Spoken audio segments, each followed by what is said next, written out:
Welcome back. ఈ ఆవేశం, ఈ ఆక్రోశం ఎవరి కోసం? ఒక ఉగ్రవాది కోసమా? ఒక తీవ్రవాది ఆశయానికి విశ్వవిద్యాలయాల విద్యార్థులు బానిసలా? దేశ ప్రజల కష్టంతో చదువుకుంటున్న వీళ్లు ఈ దేశాన్నే ముక్కలు చేస్తామని ప్రతిజ్ఞలు చేస్తే ప్రభుత్వాలు చూస్తూ ఊరుకోవాలా? వాస్తవం తెలియకుండా ద్రోహులకు వత్తాసు పలుకుతున్న మన నేతలు సమాజానికిస్తున్న సందేశం ఏంటి? ఈ పరిణామాలన్నీ దేశ భద్రతకు తూట్లు పొడుస్తున్నాయా? రాహుల్ గాంధీ కంటే తెలియదు, కేజ్రీవాల్ కంటే అర్థం కాదు. కానీ జేఎన్యూ ఇష్యూలో చరిత్ర తెలిసిన కమ్యూనిస్టు నేతలకు కూడా నానా హంగామా చేసేస్తున్నారు. విద్యార్థులు తమ అభిప్రాయాల్ని వ్యక్తం చేయటం భావ ప్రకటన కిందకు వస్తుందని, దాన్ని అడ్డుకునే హక్కు ప్రభుత్వాలకు లేదంటూ కమ్యూనిస్టు నేతలంతా కళ్లద్దాలు సరిచేసుకుని మరీ వర్సిటీలో వాలిపోయారు. ఇది విద్యార్థులపై ప్రభుత్వం చేస్తున్న దాడి అంటూ విషం కక్కారు. అయ్యా సీతారాములు వారు, భావ ప్రకటన స్వేచ్ఛ అంటే ఇదేనా? ఈ దేశాన్ని ముక్కలు చేయటమే వాళ్లకున్న స్వేచ్ఛ? దేశంలో అశాంతిని రేపడమే అక్కడి విద్యార్థి సంఘాలకున్న హక్క? ఏం 3 ఏళ్ల కిందట ముంబైలో ఓ నాయకుడు చనిపోతే సెలవు ప్రకటించడం మీద తన అభిప్రాయాన్ని ట్విట్టర్లో ట్వీట్ చేసిన 2 అమ్మాయిల్ని అన్యాయంగా అరెస్టు చేసి జైల్లో పెట్టినప్పుడు మీరంతా ఎందుకు రాలేదు? అప్పుడు భావ ప్రకటన స్వేచ్ఛకు భంగం కలగలేదా? ఇప్పుడు దేశాన్ని ముక్కలు చేస్తామంటూ ఓ తీవ్రవాదికి వంత పాడితే దానికి మీరు వత్తాసు పలుకుతారా?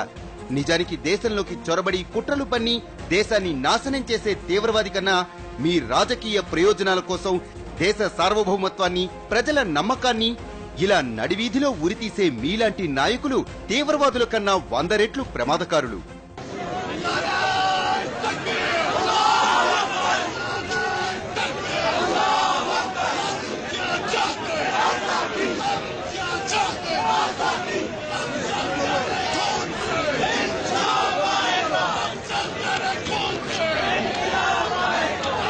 ఈ విద్యార్థులంతా రాజధాని నడిబొడ్డున ఉన్న విశ్వవిద్యాలయంలో నిలబడి ఈ దేశాన్ని సవాల్ చేస్తున్నారు. ఈ దేశంలో శాంతిని సవాల్ చేస్తున్నారు. ఈ దేశ సార్వభౌమత్వాన్ని సవాల్ చేస్తున్నారు.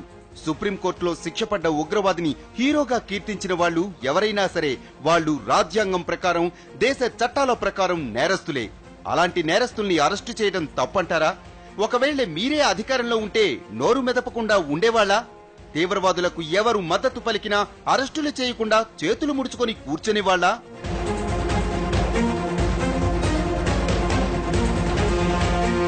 ఇలాంటి దేశ వ్యతిరేక నినాదాలు ఎవరైనా పాకిస్తాన్లో చేయగలరా? చేస్తే వాళ్లను ప్రాణాలతో ఉంచుతారా? పొరపాటున భారత జెండా ఎగరేసినందుకే ఓ యువకుడికి 10 ఏళ్ల జైలు శిక్ష వేసేంత కేసులు పెట్టారు. కానీ మనం మాత్రం ఈ దేశంలోకి చొరబడి 100ల మంది ప్రాణాలు తీసిన కసబ్ను రాజ్యాంగబద్ధంగా రక్షణ కల్పించి కొత్తలుడిలా మేపి చట్టబద్ధంగానే శిక్షలు విధించాం.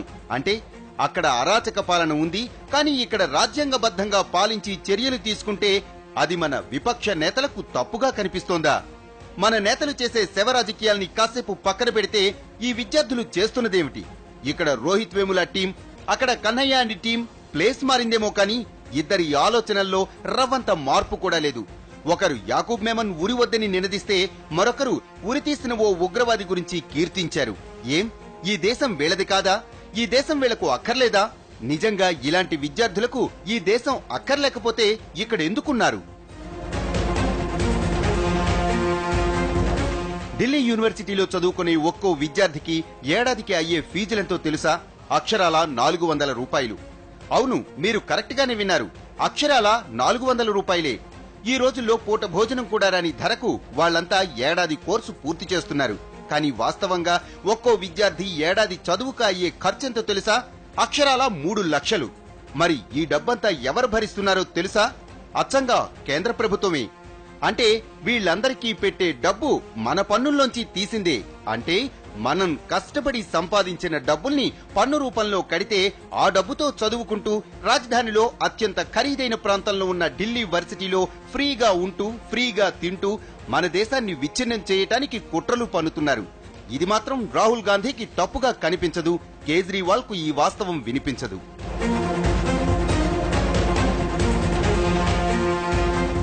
అఫ్జల్ గురువును దేవుడిగా కొనియాడుతున్న ఈ విద్యార్థులకు నిజంగా భారత్ అంటే ఇష్టం లేకపోతే ఇక్కడ ఎందుకున్నారు? వాళ్లకు మన డబ్బు కావాలి, మన ప్రభుత్వాలిచ్చే సౌకర్యాలు కావాలి, మన కష్టంతో వచ్చే స్కాలర్షిప్లు కావాలి. కానీ మనం మాత్రం అక్కర్లేదు, మన దేశ భద్రత అక్కర్లేదు. నిజంగా వాళ్లకు ఈ దేశం అంటే ఇష్టం లేకపోతే వెంటనే ఈ దేశాన్ని వదిలి వెళ్లిపోండి. ఈ దేశం ఇచ్చే సౌకర్యాలు వదులుకోండి. ఈ దేశం అన్నం తింటూ ఈ దేశానికే ద్రోహం చేయడానికి మీకు సిగ్గు లేకపోవచ్చు. కానీ మీలాంటి వాళ్లను భరించేంత శక్తి మాత్రం మాకు లేదని గుర్తుంచుకోండి. వాళ్లంటే తీవ్రవాదులు, వాళ్లకు బుద్ధి లేదు సరే, వాళ్లకు వంతపాడే మన నేతలకు కూడా ఆ మాత్రం ఇంకిత జ్ఞానం కూడా లేదెందుకో. ఇది వాళ్ళ స్టోరీ బోర్డ్. మరో అంశంతో మళ్ళీ కలుద్దాం. నమస్తే.